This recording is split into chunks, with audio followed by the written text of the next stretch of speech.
kalau gosip atau apa sih mungkin saya udah terbiasa ya. Cuma kan ini berpengaruh lewat dari pekerjaan sebagai brand ambassador kecantikan segala macam. Jadi ada sebuah ketidakkepercayaan kepada saya seakan memang cantiknya tuh karena lewat dari operasi gitu loh.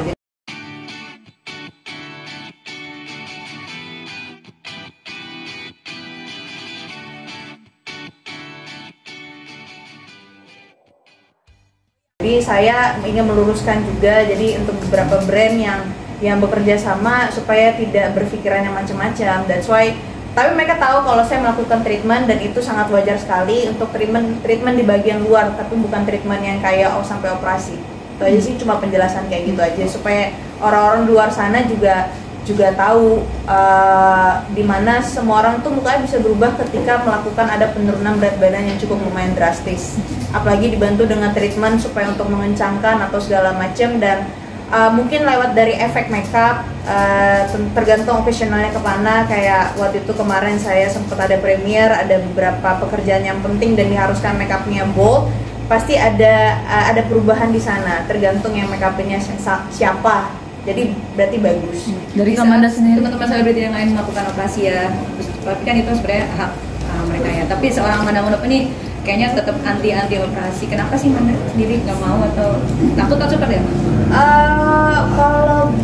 Kalau operasi orang mah terserah ya. Kalau untuk saya pun emang belum ada niatan ya, dan memang belum diharuskan dan diperlukan. Jadi ya udah nanti aja. Kalau memang misalkan saya diharuskan operasi, misalkan saya amit-amit kenapa hidungnya bengkok atau nggak gimana ya harus operasi, ya pasti saya harus ngelakuin operasi. Tapi kalau dokter bilang enggak, hidungnya udah bagus, udah sempurna, nggak perlu harus diapa-apain, udah diam aja ya. Saya diam. Paling disarankan ya kamu harus ngelakuin treatment skin booster, filler, botox. Itu sesuatu hal yang memang perlu untuk di bidang aku supaya muka aku jadi tambah lebih cerah, lebih segar, lebih sehat gitu.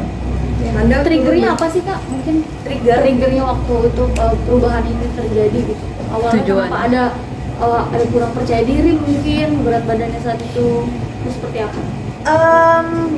Kalau kurang kepercayaan diri semua wanita pasti ada lah ya di masa-masa kayak gitu. Tapi mungkin kalau saya lebih ke pekerjaan di sana, di saat dibutuhkan si karakternya tersebut memang misalkan ibu hamil, nggak mungkin saya beratnya 40 dong.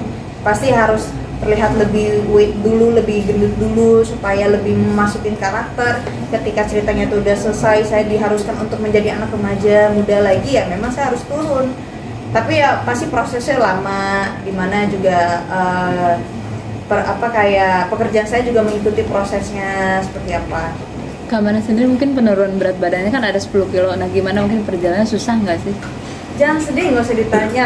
Saya turun 14 kilo sekitar selama 8 bulan saya ikut program.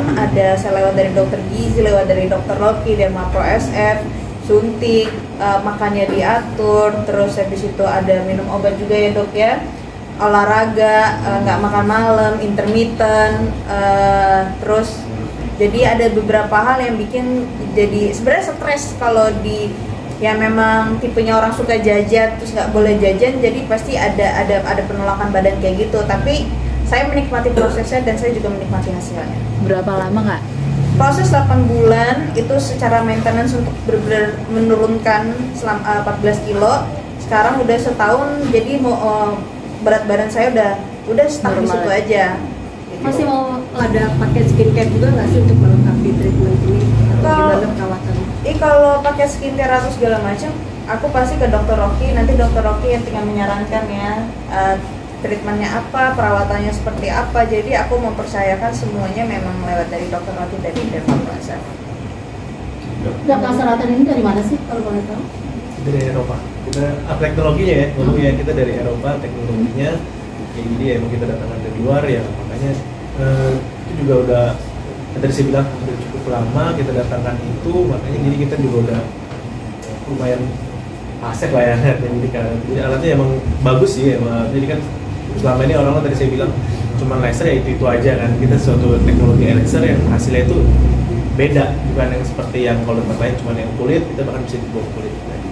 Sejauh ini Amanda cocok ya dengan, maksudnya di antara laser yang lain sejauh ini nih? Ini cocok banget sih. Ini yang bikin mukaku jadi berubah cukup lumayan drastis. Dan gak cuma hanya aku aja dok ya, banyak artis-artis juga ada yang di sini. Kalau nggak salah Marion Jola juga ya, Marion Jola. Ya Marion Jola di sini dan dia juga cukup lumayan drastis juga penurunan berat badan dan sekarang terlihat lebih fresh lagi. Jadi ya gitu. Cukup Kalau sampai di sini wajah atau masih ada Amanda lagi? sendiri paling bermasalah apa sih dokter, boleh tahu? Yang paling susah? Kalau wajah kalau ngomong susah ya nggak gimana ya. Jadi kalau Amanda ini salah satu yang perfeksionis lah. Amanda ini salah satu yang perfeksionis. Jadi karena sebenarnya kan Amanda kalau kita lihat juga ya cantik mah udah cantik gitu. Jadi kalau misalnya paling kayak hari ini nanti kan paling ada lemak sedikit itu langsung dok ini kayaknya ada itu malah kita langsung kerjain. Nanti lebih ke biar tambah cantik lagi. Sejauh ini ada lagi nggak sih atau udah cukup untuk bagian wajah atau? Ya ini Kak, sekarang lebih maintenance saja karena perawatan ini kan juga memang bertahap ya dok ya. Betul. Nggak bisa langsung jadi tergantung dari lemak dari wajahnya kita, itu memang harus berapa kali treatment sampai akhirnya nanti dokter yang memutuskan udah nggak usah treatment lagi, udah cukup gitu. Tapi kalau untuk dokter Rocky memang menyarankan aku 2-3 kali treatment kali ya dok ya, supaya untuk hasilnya benar-benar maksimal. Jadi kan treatmentnya sebenarnya kan ada tadi saya bilang bisa buat lemak, buat ngencengin. Kalau buat yang jadi kalau yang cabi banget kita fokus dulu ke lemak yang kita bakar.